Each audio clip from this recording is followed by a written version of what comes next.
FMC Fast Chat takes you inside the news so you can be in the know in 30 minutes. Hosted by Fair Media Council CEO and Executive Director Jackie Clement, Fast Chat features notables in news, media, and business.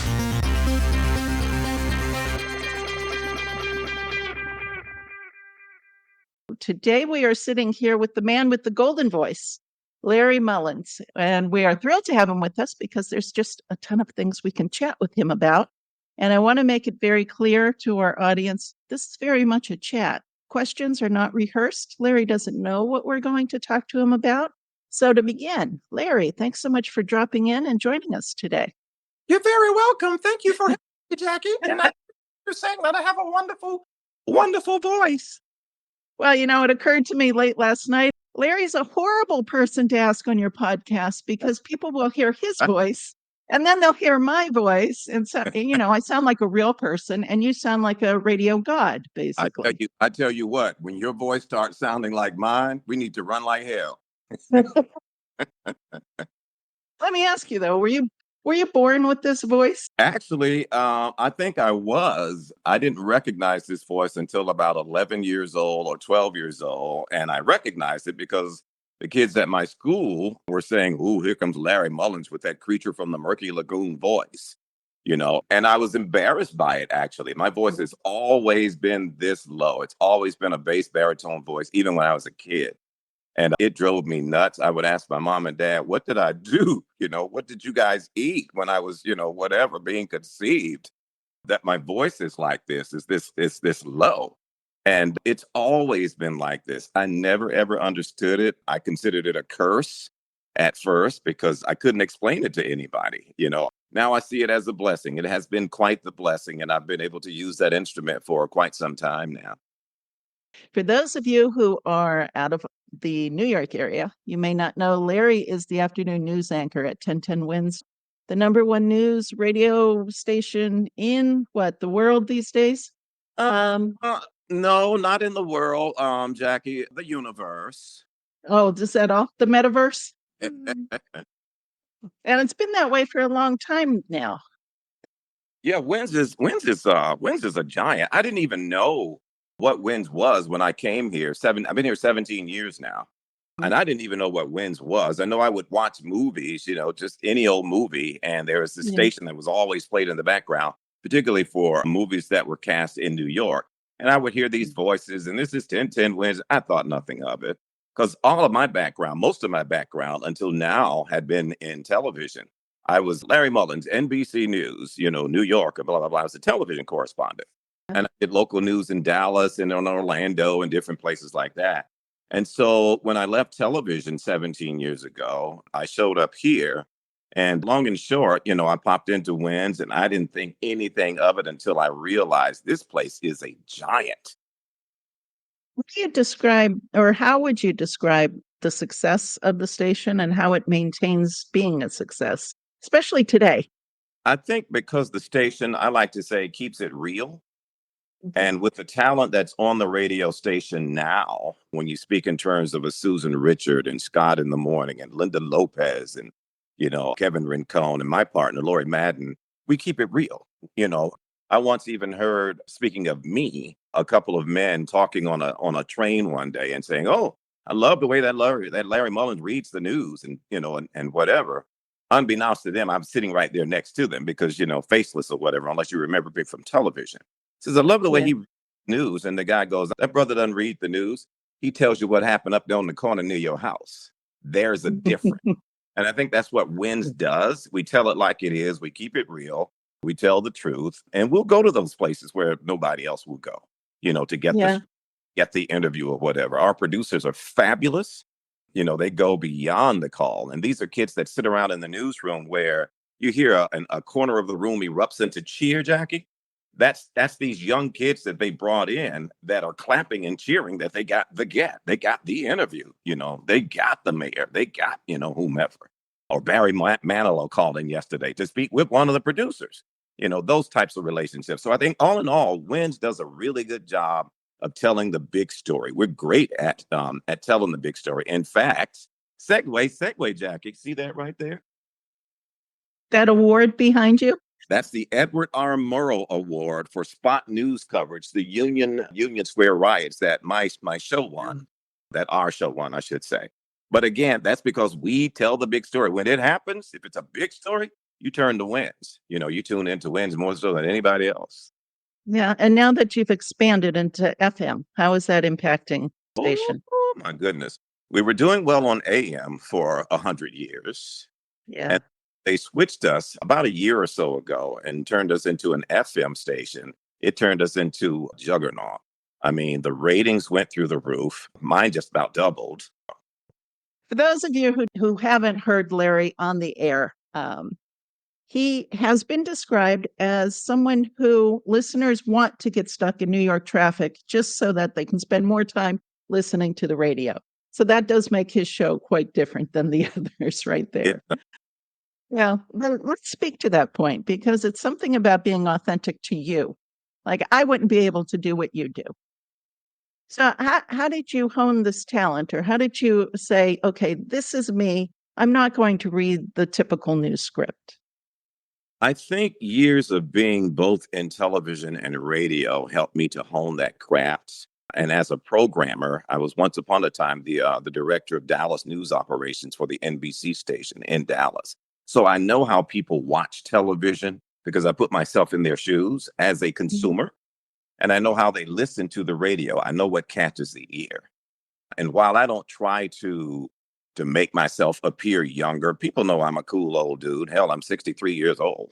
But I'm in touch with the community. I have sons and I have grandchildren and all, and they keep me plugged into what's happening now.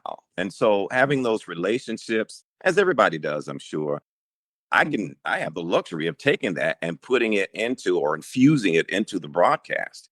And so many years ago, when I first started at Wins, I was doing an overnight shift and I would test little things out, Jackie. I would say this and I would say that, something I heard on the street. And I would then listen to see, if the studios would push back and go, oh, what did he say? We can't do that. And every now and then they'd push back and say, oh, we don't do that. We're 1010 Wins and we're so and so and so and so and so. But the audience said, oh, hell no. That's what we want. This is what we need. So it's funny, and I'll let this segue into this for any of those who are interested in getting in television radio. Always take that job that nobody else will take because you get to try things. Mhm. Overnights, you try some things. And in New York, it's kind of different because you figure, well, nobody's really listening in the middle of the night. Like hell, some of the bigger audiences we've had is in the night. The taxi drivers and the Uber and the people who work the night shift doing out on the street. So we have all of that. But with that said, there are some things you can try in those positions, and then there's no way to go but where. Up. So I'm doing these things and I'm saying these things, and the bosses would push back, and then they'd come back and then they'd push again. And all of a sudden it's like, oh hell, just let him go on and do what he needs to do. Because meantime, the ratings in the overnight are starting to creep up, which is something they hadn't seen before. And as it were, positions would open, the night show and then the evening show and then the afternoon drive, and voila, here I am. And I've taken that with me everywhere I've gone. And each time I move to a higher position or a higher spot on the dial, PM drive being prime time location, it just stuck. And people have come to know me as that. There are some things, that I might do in the news that I won't make my little underhanded comments about. And people will go, oh, what the hell is his problem? Is he sick or what? How could he miss that? Because that's my thing. I say this though, I'm not a cut up on the radio. News is a serious business. So you have to know when to turn it on and when to turn it off. What you see here is what you hear on the radio. I don't change. I have that luxury. I've been like that. I don't change. But what I mean by that is if it's a sad story, you're probably going to hear it in me. And that's not fake. I got babies. I got young ones. I got friends. I have friends who have cancer too. I just buried my sister last week. Oh my God, I'm so sorry. Yeah, but it's like I go through it too. So I'm not immune to anything. So whatever you hear coming out of my mouth, be it sad, be it happy or whatever, it's real. It's real. Heaven forbid, Kyle McMorrow, I call him Little Mac. He's the executive show producer for my show. He puts in these little stupid stories every now and then that are kind of crazy. And Kyle knows, I hope he's watching this so I can tell him, I can't make it through those stories without cracking up. So every now and then you'll hear me play some elevator music. I'll say, excuse me, we'll play elevator music because I'm on the floor rolling, laughing, right? And then we'll Yeah. come back, and it's like, okay, as we were saying, but that's the story of the afternoon drive at 1010 wins. We need to make a sitcom out of it. There is a public perception out there that if you're in the news, you can say whatever you want to say whenever you want to say it. Can you give viewers and listeners a little bit of a tutorial on what can and can't be said? Okay, this is the thing. We'll use this election year as a prime example. I can't tell you who to vote for. I can't even influence you or even drop hints as to who I think you should vote for. I can't tell you who I think is a jerk. I can't tell you who I think is wonderful. I can't tell you any of those things because guess what? I'm in a position of influence. And I'm not on a radio station, if you will, that leans left or right. Clearly, there are TV networks and radio networks where they are clearly leaning to the left or the right, and they make no bones about it. But there are also networks, TV, radio included, that are straight down the middle. Our job is just to inform you and to give you the information, and you decide from there. Is there a lean every now and then? I try not to because I know the impact that I have on this audience, and I'm all over social media as well. But I do understand the responsibility I have to not be biased. And as such, our bosses wouldn't let me cross that line. I wouldn't even be talking to you right now. I would be out of a job. My personality, though, that's my personality. And I will make fun of a Kamala Harris. I will make fun of a Donald Trump, but it won't be in a way that is insensitive. It won't be in a way that influence you to vote for them one way or the other. I can remember when, just as an example, a few years ago, Vice President Mike Pence was on the set of a debate, or he was somewhere, in a discussion. Doggone fly landed on the top of his head. He did nothing. He sat there like a stiff, like it was rigor mortis. And I went on the air and said that. I talked about that. But that doesn't influence you on how to vote for the man or not. That's just Larry being a damn fool in the studio talking about the fly on the man's head. So to answer that question, no, we are to remain unbiased. We are to remain objective in our reporting. Again, because frankly, people don't tune in to Wednesday to hear my little sorry ass opinion. They don't pay me for my opinion. This isn't an opinion show. You went from TV to radio, and that's kind of a reverse commute happening there. Usually it's the other way around. But whatever got you into television to begin with? I always dreamed of being on TV. I just never thought it would be doing TV news. And so with a career that started out in radio, the goal back then was to get into television eventually. And I was seeing my friends do that. I was back in Orlando, Florida, 33rd Market at the time. And, there was an opportunity there. A TV station, CBS in Orlando, decided, we need to add some color to this because there weren't too many people dressed in this skin color. And they decided, okay, Larry Mullins is a local favorite on the radio. And we brought some people out of radio who worked with him at a particular station over to, do television. So let's try him out. And they put me in there, and a funny thing happened. Took off like a wildfire. They loved me. And Jack, check it out. I started with an afro this big. I wish I could show you the picture right now, and platform shoes, because I was a little short brother, right? So I had to put the shoes on to lift me up. But then all of that changed. The shoe height went down. The fro went down to a mini fro. And, and they liked me. People enjoyed me. Plus, I was in my hometown. So that helped a lot as well. So people were calling in this, yeah, Larry Mullins got it going on, blah, blah, blah. Oh, girl, I thought I was all that, But I was a cub. I was green. I would screw up on the air from time to time. But, the audience says, hey, that's Larry Mullins. We love him. And so doing television for so many years, I think I did everything one could ever do in television. I was a reporter. I was an investigative reporter. I was an anchor, had my own talk show back in Florida, started a new talk show when I moved to Dallas. I became the head of the Dallas News Division, where I was orchestrating, other reporters or orchestrating a newsroom, and had done everything. I even stepped away from television news journalism, broadcast journalism, and started my own production company. And so I was participating and helping to produce shows like The Bachelor for ABC and Prison Break. We did some work with them. I helped to launch a show called Judge Alex with Judge Alex Ferrer out of Miami.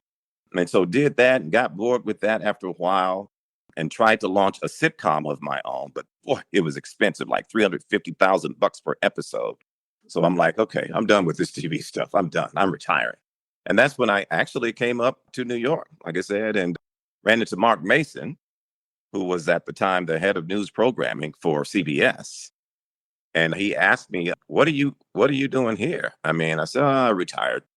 He says, you're too young to retire. What's really going on? I'm like, no, I'm retired. I've had it with TV. He says, well, what about radio? And before I could open my mouth to say, I've done it before, but I'm willing to maybe do something. But before I could even say that, he goes, we don't have any jobs up here at 1010 Wins and CBS. But, if you hang around with us a little bit, I might be able to find something for you. And I'm sitting there thinking, well, why would you tell me I should join radio and you're then telling me that you don't have a job? Long and short of it is three days later, I was working at 1010 Wins doing the overnight, and it worked out well. Glad I'm here. As to the difference between the two, I used to say it's because in television, to get a story on the air, it's got to go through so many hands. The reporter, there's a sound guy, there's an editor, there's a producer, there's a writer, there's an executive producer, and then the director of the show. You got to go through all of that to get that piece on. I enjoyed it for years. It was wonderful. Radio is more succinct. You get in, it's you, the reporter, put it together. Mhm. You got an editor who will look over it and you write it yourself. And then voila, it's on the air. Having said that, things have changed now, even in radio. I have Mhm. a writer who writes with me, works with me, Okay. and of course, myself writing it. I'd have producers who gather sound to go in the show. And I have an executive editor, Kyle McMorrow, like I said, who puts it all together. And then boom, I'm on the air. So it takes a few more people now than it was back in the day, when I was doing Mhm. radio, a little bit more complex. But being the news anchor and having those resources and access to those resources goes a long way. It makes your job so much, much easier. And I got the best doggone crew on the planet. Oh, let me Yeah. tell you, can I gloat on them for just a second? Sure, why not? So, so 1010 Wins went out and hired these young people. I call a little badasses, but I call them my Sandlot gang. Because I'm telling you, Jackie, there's nothing that happens in this town that these kids don't know about. So the minute it happens, as I alluded earlier, they're cheering. Mhm. Oh, we got the interview. We got this. We got that. And they're cheering. Yeah. It's hell. Y'all act like y'all just won an Oscar. And it's like, we did. We did. We got it. We got the story. And I get the benefit of airing it. Now, I will tell you, since I've been in this job now over 20 years, and we do the large gatherings like the Folio Awards, which you were at this past year Yeah. and did a wonderful job at. Um, there have been times when we're together either at the awards program or the conference that we do, and major news breaks out. And when you're in a room filled with news reporters and editors, you know very quickly something is going on. But I can tell you, in all of that time, if I wanted to know what was going on, all I had to do was turn to either Ben Meverak or Tim Sheld, because Yep. they would be the first to confirm. Yep. And it was always the radio guys first with confirmed news. Oh, yes. Oh, yes. Yeah. It's pretty cool now, even. And I don't know, I'm not accusing anybody, but whatever my mouth, I hear it on the latter newscast on the television screen. I'm like, you stole that line from me. That is a Larry Mullins line. And I'm like, but it feels pretty cool. It feels pretty cool. I'll say this too, and they'll probably kill me for telling them this, right? Oh, come on. It's just a. I did a story that pertained to the NYPD. It was a headline or something that I did. And Kyle comes racing into the studio and says, Larry, that was an error. That was the wrong information. But this is the thing. One of the TV stations went on and says, 1010 Wins, Larry Mullins is reporting that blah, blah, blah, blah, blah, blah, blah. And I'm sitting there thinking, I was wrong as hell, but they're reporting what I said. They're following me, And so I just thought it was hilarious. I talked about it on the show. I'm like, it's good to know that TV is following me, but I was wrong as hell on that one. I apologize to the cops. I apologize to the TV station. I'm like, but y'all keep following me, okay? So I'm like, ooh, I have to be sure. And it was a simple mistake. I got a word or two backwards or whatever and put it out there, but I just found it hilarious. And you have to know me and what I've gone through in my life to know that somebody followed me. The big boys followed me and they got it wrong. I'm like, y'all got it right by me, but hell, the information is wrong. So we had a little fun moment on the air with that. But Now, go ahead. I'm sorry to interrupt you there, but you just brought to mind something that I hear all the time from the public, and your story just brings this out, which is people think whenever there's a mistake done in the news that it's some sort of conspiracy behind it. Let me tell y'all something. We don't have time. There's so much stuff coming in that newsroom and so many. As we're speaking, I'm getting bulletins from all over the place. And our objective is to get it to you as quickly as possible. If there's a fire raging or there's a big car wreck or the freeway is shut down or whatever, our job is to get it to you quickly. And if it's something shutting down the freeway, we're figuring there must be some kind of a big wreck or this or that is going on. As it were, we have to come back and say, okay, folks, we've been able to sort it out now. It wasn't a big wreck at all, but a duck crossing, a mama and her ducks crossing the freeway of all places. And so it wasn't a conspiracy to make miss dinner or you don't show up for work on time because 1010 Wins told us this and they knew, that all of the Democrats or all of the Republicans or all of the independents or all of the ugly people or fat people or short people or skinny people or whatever were trying to go that way and you're throwing us off because you hate us 1010 Wins. No, baby, we don't have time for that. There's no time for a conspiracy. Yeah. Well, I also tell people there's no way any newsroom is coordinated enough to pull off the conspiracies No, that right? they've been accused of. Right? We ain't smart enough for that. It's funny. You tell me all of my secrets. So we get these stories from overseas every now and then where Pope Francis is doing something. And I'm sitting up there, yeah, Francis said this and that and the other and blah, blah, blah, blah, blah. You know me, Jackie, on my show, I'll say, folks, I'm not that deep. I have no idea what this man is saying. I'm just reading what's on the little thing here, from the translator. But you have to do that. You have to make fun of yourself. I make light of the fact that I don't know everything. I don't know everything. We do these stories about, the constellations and something that's going on in the atmosphere and a meteor shower, the meteor known as Neptune, Exodus, whatever. I have no idea what that means. But NASA said it, so I'm just reading it to you. I'm not that deep, you know. Okay, And as long fair as you don't enough. take yourself that serious, you're good. And that's why the audience falls in love. Yeah, true that. Now, I want to shift gears a little bit and get a little bit serious here.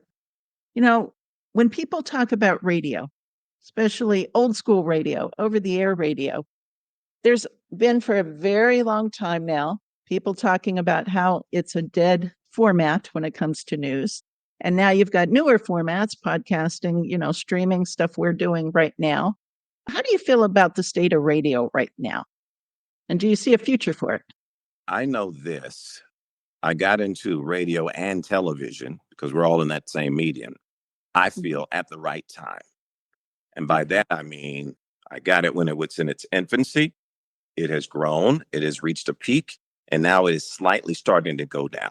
And let me tell you why it's going down. We have, of course, the infiltration of Facebook and Instagram and and YouTube, which I'm on, and so many other outlets where people can go and get their news. We can take a handheld, an iPhone or an Android, and get our news from there. So if we can get it instantly, using these devices, why wait till you get home to turn on a TV? Or why even have a radio in your car? At one point we were hearing that some car makers were considering taking AM radio out of the car, and that turned into a big debacle. All of this to say, though, I think the state of radio as we know it, it'll never be the same. It'll never be the same. And yes, the audiences are dwindling. Yes, the audiences are getting smaller and the revenues are getting smaller. But this is the thing. Just like what we're doing and what I'm doing in my YouTube page and so many others, radio is evolving. It is rebuilding itself. It might not be an over the air through your car radio or your home stereo medium. It might be a radio station that you're going to be able to watch on your handheld now. I look at so many shows, Howard Stern, even, Yeah. Charlemagne God and the Breakfast Club, Boomer Esiason. his radio show is now in your hand on an iPhone. So radio, maybe the transmission, if you will, or the distribution of radio, which is how we've made our money over the years, that might be in decline. But radio companies now, broadcasting companies, they're figuring out a way to monetize, that social media thing. They're figuring out a way to buy these streaming services. Our company has purchased a truckload of streaming services for that reason. So the medium, the vehicle, the car may be getting old, okay, but we're buying a new car, put it in that instance. So for anybody interested in getting in radio, go for it, baby, because the news is still there. You will always need the news. You will always need to know and be informed as to what's happening. It's just how we get it to you. That's what's changing. So radio isn't dying. So I'm going to let you wrap up. Anything you want to mention that we didn't? Now, you did mention your YouTube show. Yeah, I have a YouTube page that was established August the 5th. And the page allows me to do the things that I don't get to do on the radio. And that is share my thoughts with you about what I really wanted to say. A lot of people that write into me, a lot of fans, I hear from about 100, I get about 100 pieces of fan mail a week, which is unusual for a newsman. But I get mail from people saying, Larry, I heard it in your voice. I know you wanted to say something about so and so and so and so, but I know because you're an unbiased newsman on the radio, you can't say it. Voila, that's where Uncle Mole comes in. YouTube at Uncle Mole. That's the name of the YouTube channel. And it allows me to breathe a bit. It allows me to talk about, okay, I did this story on the news today, and doggone well, that boy wasn't thinking when he went and blah, blah, blah, blah. I can get into those things. I still don't get into politics again because I know who I am. And whether camera, live, at home, in a pub, or wherever, I'm still Larry Mullins. And I can't go rattling in one place and then turn right around and go on the radio and says I'm middle of the road. Doesn't work like that. So I'll stay away from politics on the YouTube channel, but everything else is it's freestyle. But it allows me on that particular page to present Uncle Mole, which is my 30-minute sit down, long form, I should say, where I can really tell you what's on my mind about everything from, I can't get into politics, but I'll tell you, you need to get out and vote and why. And there's also a page called G Daddy and Tej.